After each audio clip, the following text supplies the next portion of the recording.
else. So the same applies in that situation.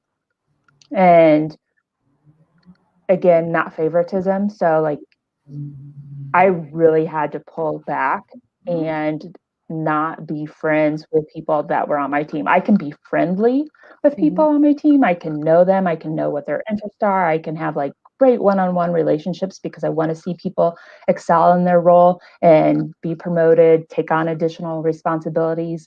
But I can't be your friend because it just creates really sticky situations because honestly, like we're all human. Like we have curiosity, we want the best for ourselves. We tend to be selfish. We think things are about us when they're not about us. We have a tendency sometimes to overthink situations or to perceive them differently based off of like our own personal experiences.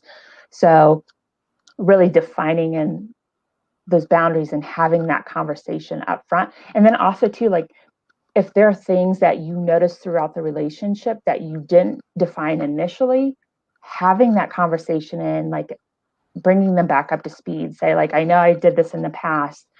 This is where I'm at now. This is what needs to change or what can't happen, and communicating it to them. If you're assuming that they know or just like trying to sweep it under the rug, that's when elephants grow in the room and it becomes really awkward, and it can make a bad situation where their performance just starts to decline. It can increase gossip.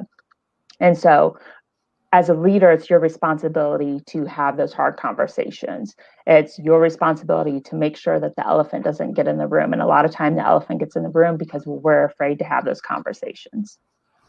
Definitely. And I think those are two great tips. So putting yourself forward for the type of role that you want and communicating that